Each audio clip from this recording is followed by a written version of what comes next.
Tom Grayson was just an ordinary truck driver, hauling a shipment of goods to a city several hundred miles away. It was a crisp Christmas Eve, and the air was thick with the cold, making the night feel even more isolating. Tom had stopped at a gas station off Route 45, somewhere in the middle of nowhere, to refuel and grab a quick bite before continuing his long journey to his family in Dayton. The truck was parked near the pump, and he was filling it up, the engine humming softly in the silence of the night.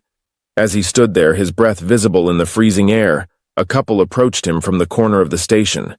They didn't seem suspicious at first, just a man and a woman in their late 30s, both wrapped in thick winter coats with tired but warm smiles on their faces. The woman held out a steaming cup of coffee toward him, the rich scent filling the air. "It's freezing out here. Thought you might like something warm," she said kindly. Tom nodded appreciatively, grateful for the gesture. "Thanks, I could use something to warm up," he replied, taking the cup and feeling the heat seep into his frozen hands. They began to chat, and the couple explained that they were trying to get to their relatives in Granville, a small town about 70 miles north. The snow had started to fall heavily, and they were having trouble finding a ride, especially with the icy roads and the late hour. They had been stranded at the gas station for a while, waiting for a lift. Tom sympathized with them. He was heading to Dayton himself, only a few hours away, to be with his own family for the holidays. The thought of strangers out in the cold, especially on Christmas Eve, tugged at his heart. They assured him they didn't want to cause any trouble, it was just a short ride, and they were hoping to be with family by the time the dinner bell rang. After a moment of hesitation, Tom made a decision. "All right, hop in. It's the least I can do for Christmas Eve," he said, gesturing toward the cab of his truck. The couple, looking relieved and grateful, thanked him profusely. The woman settled into the passenger seat and the man sat in the back, making themselves comfortable for the ride. Tom's truck rumbled to life as they drove off into the snowy night, the distant lights of the gas station slowly fading behind them. As Tom continued driving down the snow-covered highway, the warmth from the coffee began to settle in, and he turned the dial on his truck's stereo to one of his favorite Christmas songs. The familiar notes of Silent Night filled the cab, making the quiet night feel a little less lonely. The road ahead was clear, just the occasional flicker of a distant streetlight or the soft glow of headlights in the rearview mirror. He felt a sense of peace, the calm before reaching his destination in Dayton, where his family would be waiting. Suddenly, Tom's thoughts were interrupted by flashing blue lights in his rearview mirror. The lights were so bright against the dark winter night that they seemed to slice through the snowflakes swirling around the truck. Tom glanced at the mirror, surprised to see a police car speeding toward him with sirens wailing. He wasn't speeding or doing anything out of the ordinary, so he had no idea why they were after him.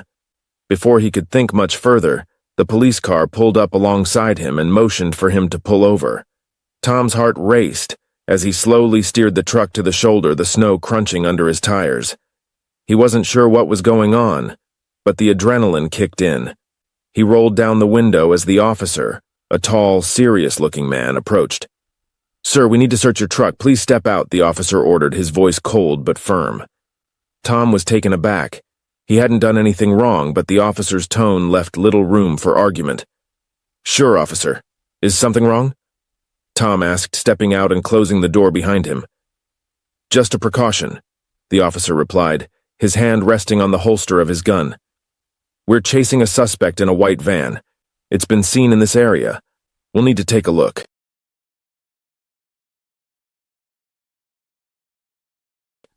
Tom nodded, still confused, as the officer signaled to another car that had just arrived.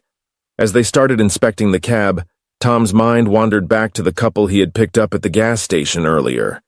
He remembered them telling him they would close the back doors of the truck themselves once they settled in. He didn't think much of it at the time, but something about their sudden, hurried exit after he stopped for gas was beginning to feel odd. They had been quiet during the ride, and now that he thought about it, they had seemed unusually eager to leave the truck when they got to their destination. The woman had even given him a polite but strange look before slamming the door behind her. Suddenly, he was snapped out of his thoughts as the officer and a couple of other police officers approached the back of the truck. "Can you open the doors for us?" the officer asked, his eyes narrowing. Tom's heart skipped a beat as he quickly unlocked the rear doors. The officers swung them open, and Tom felt his stomach drop.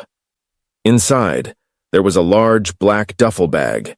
At first, it seemed like just another piece of cargo, but as the officers opened it, Tom's eyes widened in disbelief. The bag was filled with bundles of cash, millions of euros neatly stacked and wrapped in tight bands. The officers immediately began checking the money, their faces grim. "How did this get here?" one officer asked, turning to Tom with suspicion in his eyes. Tom felt his mind racing. He couldn't believe what he was seeing. The couple, who had seemed so friendly, so harmless, had used him as a mule. They must have stashed the money in the back of his truck and he hadn't even realized it. They'd slipped out of the cab, left him driving, and now the money was his responsibility. The officer's voice snapped him out of his shock. "This money's going to need to be traced. You'll have to come with us, sir." Tom's heart pounded as the officers began to inspect the money in the back of his truck. Panic washed over him as he realized how deep he could be in this situation. He hadn't done anything wrong, but the evidence was all there. The stolen cash, neatly packaged in bundles, was sitting in the truck, and the police were already eyeing him suspiciously. The couple he had helped seemed so harmless, so innocent. They had acted like anyone else in need of a ride, but now, with the situation escalating, Tom began to realize just how much danger he was in. His mind raced with thoughts of what could happen next. The police could trace the stolen money back to the couple, but what if they didn't believe him? What if they thought he was part of it, an accomplice, especially with the way he had unknowingly transported the cash? His hands began to shake as the officers looked at him with growing suspicion. Tom knew the law. He knew that if they suspected him of any involvement, they would start linking him to the crime. The fact that he had picked up the couple, their sudden departure from the truck, and now the huge stash of money in his vehicle, everything pointed to him as an accomplice. Even though he had no idea what was going on, it didn't matter. The police might not care about his story. He could be charged with transporting stolen goods, or even worse, acting as a mule for a robbery. The thought of being dragged into a criminal investigation for something he didn't do terrified him. The police officer's voice broke through his thoughts. "We'll need to take you in for questioning, sir. There are serious charges involved here." That was it. Tom couldn't wait around and risk being thrown into a system he didn't trust, especially when his fate was hanging by a thread. In that split second, the weight of the situation hit him and his decision was made. His truck was already stopped, but there was still a chance to get away before the investigation became official. His instinct screamed at him to flee. He looked around. No one else was on the road and the police were focused on the back of the truck. Tom's heart pounded as the officers began to inspect the money in the back of his truck. Panic washed over him as he realized how deep he could be in this situation. He hadn't done anything wrong, but the evidence was all there. The stolen cash, neatly packaged in bundles, was sitting in the truck, and the police were already eyeing him suspiciously. The couple he had helped seemed so harmless, so innocent. They had acted like anyone else in need of a ride. But now, with the situation escalating, Tom began to realize just how much danger he was in. His mind raced with thoughts of what could happen next. The police could trace the stolen money back to the couple. But what if they didn't believe him? What if they thought he was part of it? An accomplice, especially with the way he had unknowingly transported the cash. His hands began to shake as the officers looked at him with growing suspicion. Tom knew the law. He knew that if they suspected him of any involvement, they would start linking him to the crime. The fact that he had picked up the couple, their sudden departure from the truck, and now the huge stash of money in his vehicle, everything pointed to him as an accomplice. Even though he had no idea what was going on, it didn't matter. The police might not care about his story. He could be charged with transporting stolen goods or even worse, acting as a mule for a robbery. The thought of being dragged into a criminal investigation for something he didn't do terrified him. The police officer's voice broke through his thoughts. "We'll need to take you in for questioning, sir. There are serious charges involved here." Tom's breath caught in his throat as the officer's words hung in the air. The flashing lights reflected off the bundles of cash, their neatly stacked rows looking both damning and surreal. For a moment he froze, his pulse hammering in his ears as he stared at the truck that had become his prison. He tried to explain, his voice shaking. "I didn't know. I was just giving someone a ride. The couple, they must have left it there. It's not mine." The officer's stern gaze didn't waver. "That's a convenient story, but right now you're the one with the money in your truck, and you'll need to explain that downtown." Tom looked around desperately. The snow continued to fall softly, blanketing the night in eerie quiet. The other officers were focused on cataloging the money, snapping photos, and making notes. No one believed him. He could see it in their eyes. The story was too perfect. A random truck driver transporting stolen cash? They wouldn't buy it. The realization struck him like a lightning bolt.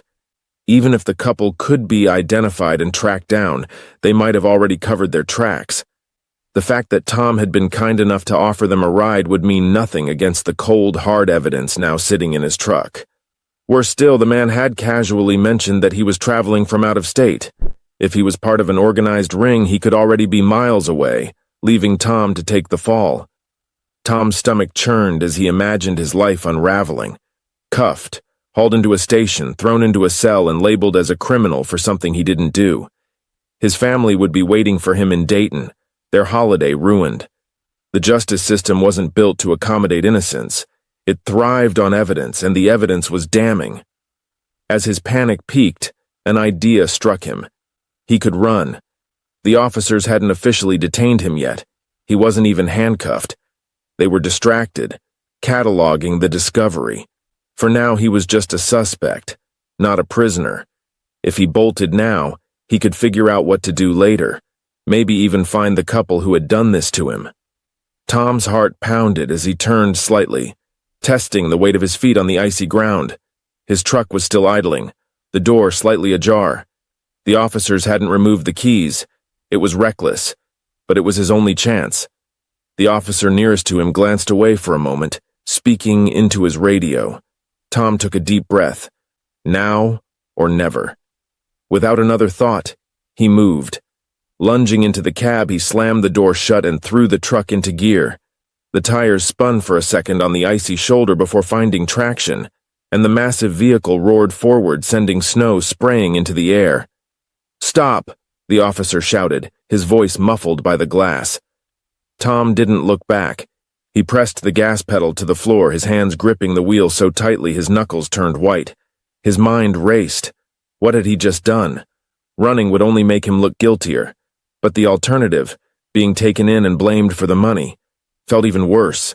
The radio crackled, and through the chaos, Tom realized they'd already called for backup. He needed a plan. Fast. The truck's headlights cut through the swirling snow as he barreled down the highway, his pulse matching the rhythm of the engine. He thought of the couple, their faces flashing in his mind. They had seemed so harmless, so desperate, but they had used him, taken advantage of his kindness. He clenched his jaw. He had to find them. They were his only chance at clearing his name. Tom's mind churned as he drove deeper into the snowy night. He had to figure out where the couple might have gone, how they had planned this so perfectly. He remembered the woman's polite but strange look as she got out of the truck. Was it guilt?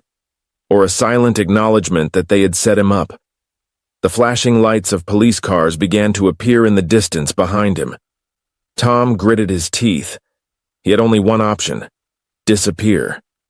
The highway ahead was empty, with only a few exits leading into isolated countryside. If he could lose the police and abandon the truck, he might have a chance to track down the couple himself.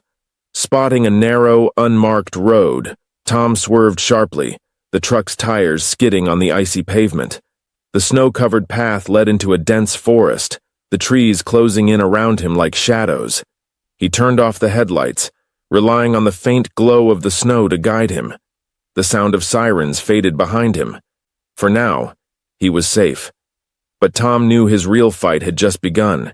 He had to find the couple who had left him to take the fall, and he had to do it before the law caught up with him.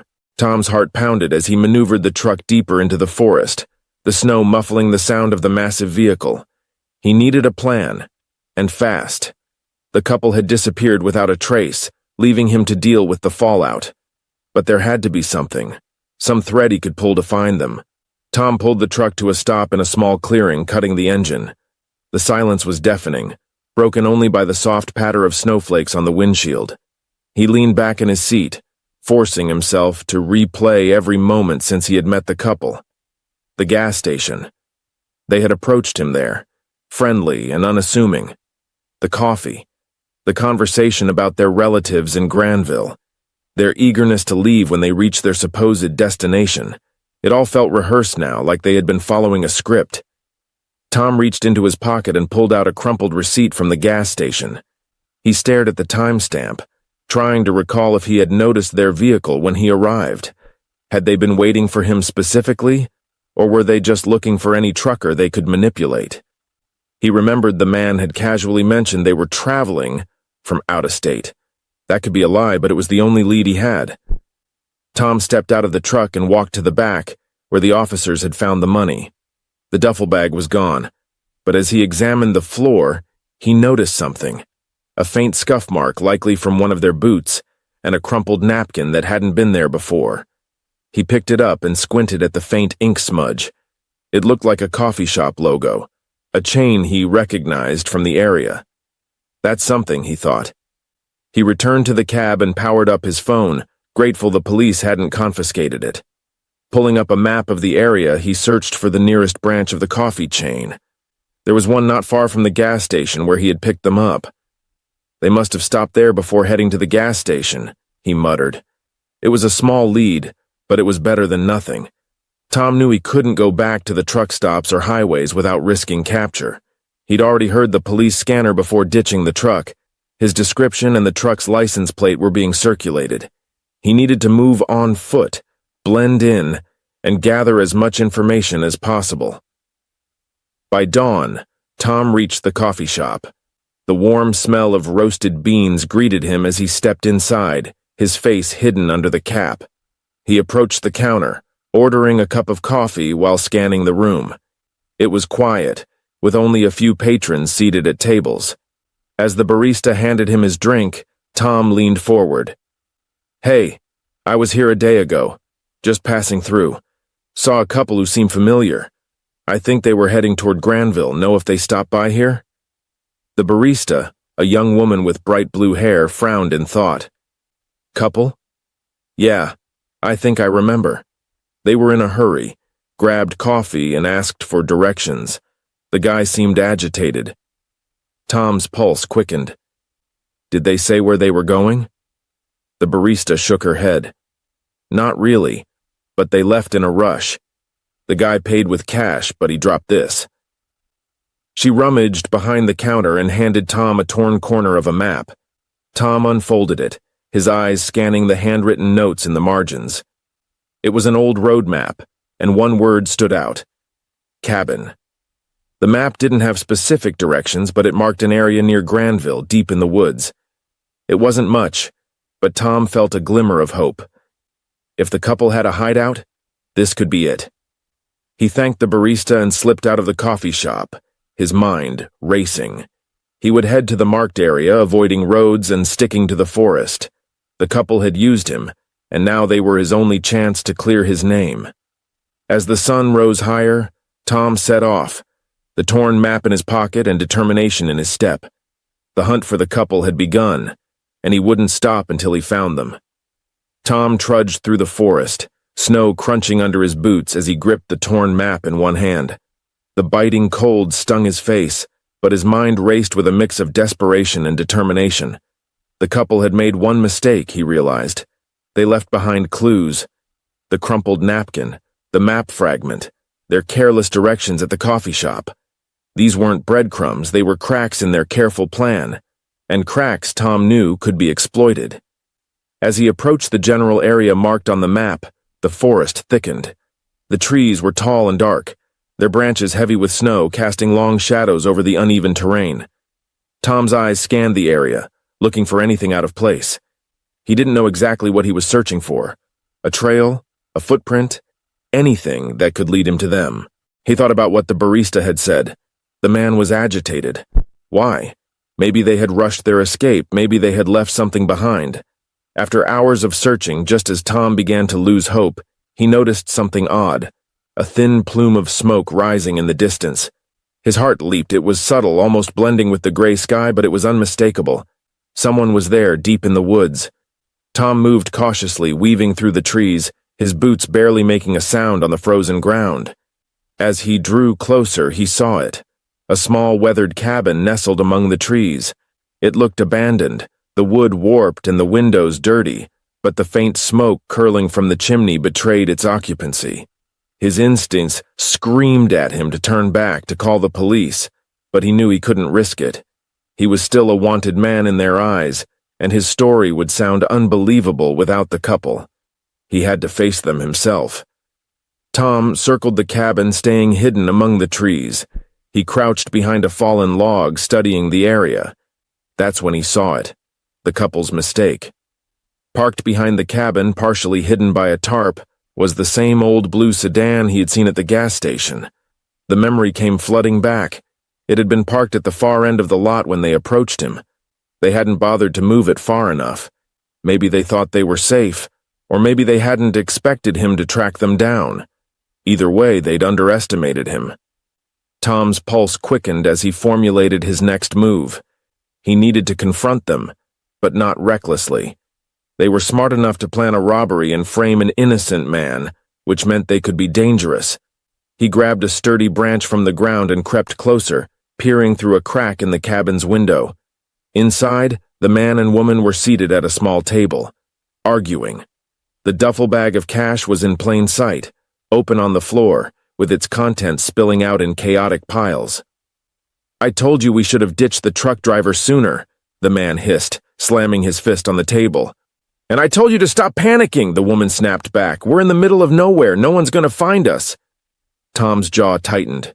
They had used him, lied to him, and now they were sitting there, counting their stolen money like they hadn't turned his life upside down.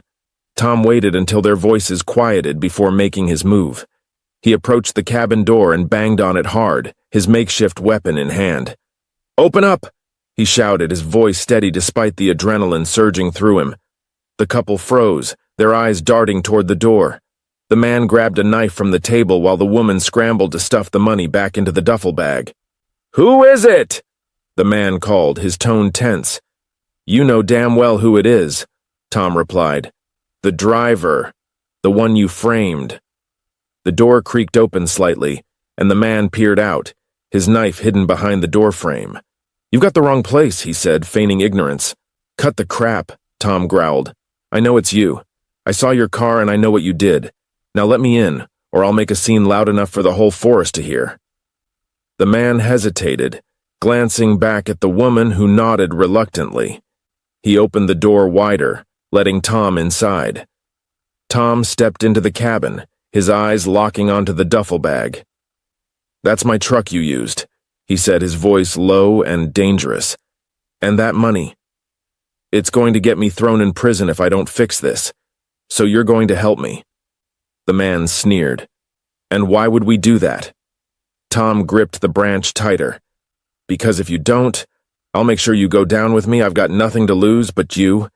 You're sitting on stolen cash with nowhere to run.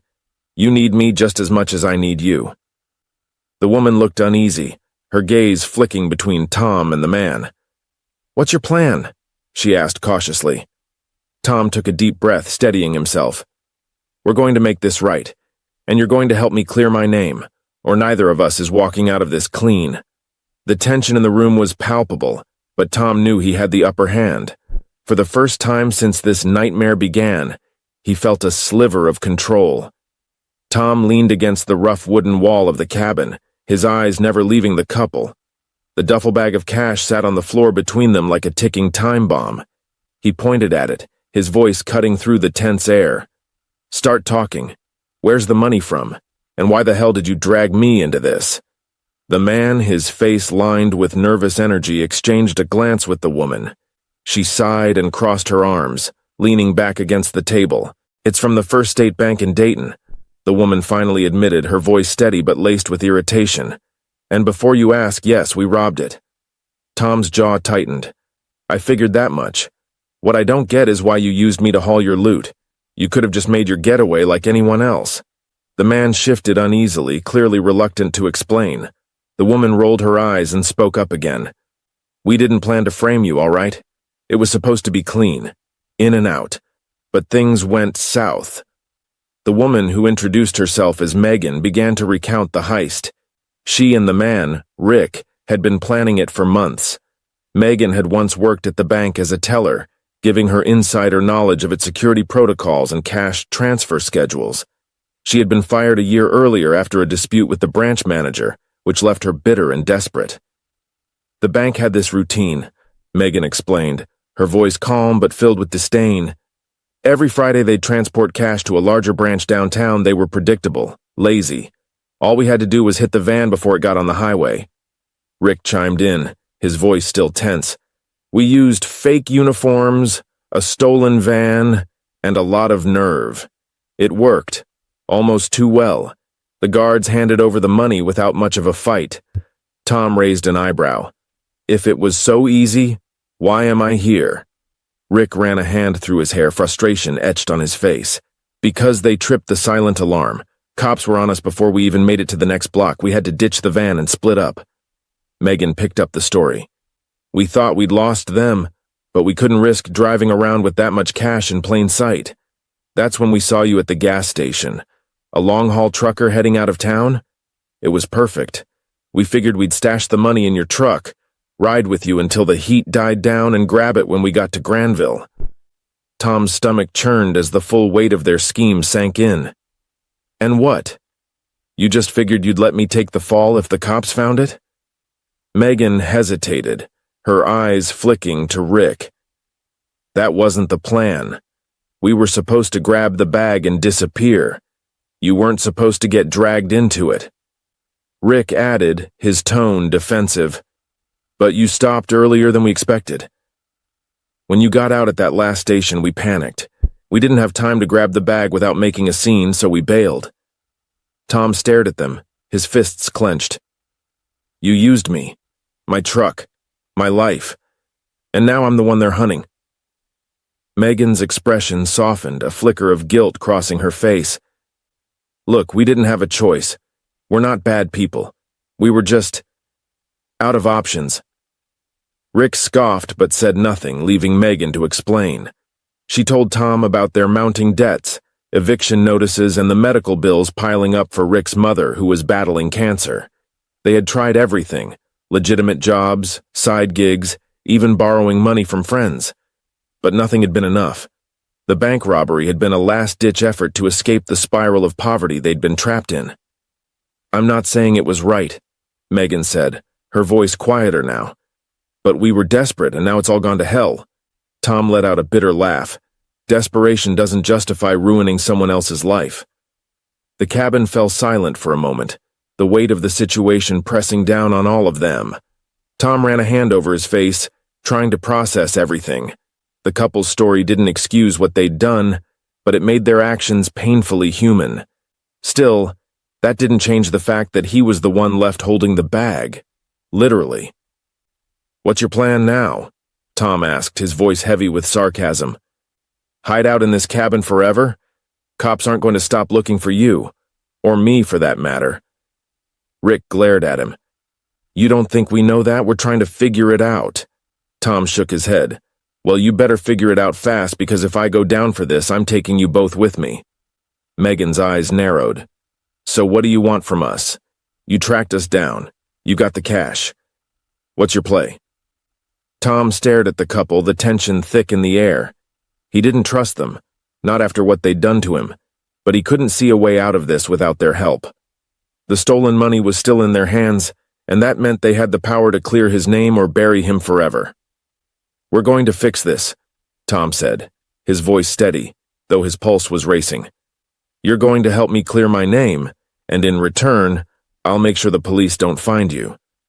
Rick snorted. "And how exactly are you going to pull that off, genius? The cops are probably swarming the area looking for all three of us by now." Tom's jaw tightened. "I got here, didn't I? Trust me, I'm smarter than I look, but you're going to have to work with me or this ends badly for everyone." Megan's eyes flicked to Rick, then back to Tom. "What's your plan?" Tom walked to the table and pointed at the duffel bag. First, we need to get rid of most of the money. Not all of it. Just enough to make the cops think they've solved the case. If we give them a chunk of the cash and plant it somewhere, they'll stop looking for the rest. Rick raised an eyebrow. And how do we explain it showing up out of nowhere? Tom smirked. We don't. We let them find it. Megan nodded slowly, her sharp mind already piecing it together. And the rest of the money? Tom's expression darkened. We split it and disappear. You two vanish for good, and I get enough to make this nightmare go away. But first, we need to make sure the cops buy our story. The trio worked through the night in tense silence, their faces drawn and pale under the dim light of the cabin. Megan and Rick sat at the rickety table, carefully stacking bundles of cash, their fingers moving quickly but deliberately. The air in the room was heavy, thick with the unspoken fear of what would happen if this plan didn't work. Tom paced near the window, glancing out into the darkness every few minutes as if expecting the police to burst through the trees at any moment. On the table in front of him was a crude map he had drawn, detailing the route to the abandoned van and marking every potential checkpoint or patrol they might encounter. Leave the rest in the bag, Tom said suddenly, breaking the silence. His voice was sharp, but calm, the tone of someone taking control. That should be enough to convince the cops they've found the jackpot. Don't overdo it. Rick grumbled under his breath but complied, sliding a final stack of cash into the duffel bag. You're putting a lot of faith in this plan, he muttered. What if they trace the call back to us? Tom shot him a glare. They won't. We're giving them what they want, a big, shiny prize to close their case. They'll stop looking for us if they think the money's been recovered. Megan tightened the bag and stood, brushing her hands on her jeans. Let's hope you're right. Otherwise, we're all screwed. The first rays of dawn were just beginning to lighten the sky when Tom climbed into the van, the engine coughing to life. The bag of stolen cash sat ominously in the back seat, its presence a constant reminder of the risk he was taking. He had stripped off the van's fake decals and wiped down the interior to remove any prints, but every precaution felt like a drop in the ocean compared to the danger they faced. The roads were eerily quiet as Tom drove, his hands gripping the wheel tightly. He avoided the main highway, sticking to narrow side streets and industrial areas where patrol cars were less likely to be prowling. The van's tires crunched over patches of ice and snow, the only sound in the cold morning air. Tom's eyes flicked constantly to the rearview mirror, his heart hammering at every distant headlight or silhouette. His mind raced through worst-case scenarios. A police car pulling up behind him, a random passerby noticing the duffel bag through the window, the tip-off call being traced before he could vanish. But he kept driving, his focus unbroken. Tom arrived at the warehouse district just as the sun began to peek over the horizon, casting long shadows across the empty parking lot. The area was desolate, rows of abandoned buildings looming like sentinels in the pale morning light. It was the perfect spot, isolated, unassuming, and unlikely to draw attention until the police arrived. He pulled the van into a corner of the lot, parking it in plain view but far enough from the main road to seem forgotten. He left the doors unlocked, positioning the duffel bag so that the bundles of cash inside were partially visible through the rear window. Stepping out of the van, Tom looked around one last time, his breath clouding in the freezing air. The quiet was almost deafening, the kind of silence that amplified every creak of snow underfoot, every distant bird call. Reaching into his pocket, he pulled out a burner phone, a cheap, disposable device Samantha had insisted they buy. He dialed the local police tip line, his hands trembling slightly as he held the phone to his ear. The operator's voice crackled on the other end. Dayton Police Department, anonymous tip line. What's your report? Tom took a deep breath, lowering his voice to disguise it. There's a van parked in the old warehouse lot on Route 18. It matches the description of the one used in the Dayton bank robbery. The money's inside. The operator's tone immediately sharpened. Can you describe the vehicle? And what's your location? Tom ignored the second question. Blue cargo van, doors unlocked. I saw it when I was passing through, figured you'd want to know. He hung up before they could ask anything else, his pulse racing as he quickly removed the battery from the phone and tossed it into the nearest snowbank. Every second he lingered felt like a risk, but he forced himself to move carefully, retracing his route back to the main road without drawing attention. As Tom drove away in the car Rick and Megan had left for him, he felt the first pangs of doubt. Would the police believe the tip? Would they find the 2.5 out of 3.5 and close the case? Or would this just tighten the noose around his neck? He didn't have to wait long for an answer. Hours later, the news broke. Police recover stolen millions in Dayton bank heist. Anonymous tip leads authorities to suspected getaway vehicle. Footage showed officers surrounding the van, the duffel bag being carefully removed and counted on site. Reporters speculated about the thieves' identities, but the focus quickly shifted to the major break in the case, with law enforcement promising swift arrests. With the plan in motion, it was time to divide what remained of the money. Megan and Rick packed their share into a smaller duffel bag, preparing to leave the country. Tom, meanwhile, took a modest portion, just enough to pay off his debts and start over somewhere far from Dayton. As they stood at the cabin door, ready to part ways, Megan hesitated. "You sure you'll be all right?" she asked. Tom gave her a hard look. "I don't have a choice. Just make sure you disappear for good. If they find you, this all falls apart." Rick muttered something under his breath but nodded. Without another word, the couple vanished into the woods, leaving Tom alone with the weight of what they'd done and what he had to do next. Over the next few weeks, Tom carefully distanced himself from the heist. The planted evidence led the police to declare the case closed, with the recovered cash tying the crime to an unnamed group of professional thieves. The public moved on, and Tom quietly slipped back into obscurity. With $300 million, Tom settled his debts and left his old life behind. He found a small, quiet town far from Dayton, where he could rebuild without the shadow of suspicion hanging over him. But every so often, as he sat by the window of his modest new home, Tom thought about Megan and Rick. Were they still running? Had they found peace, or had their past caught up with them? For Tom, the answer didn't matter. He had survived.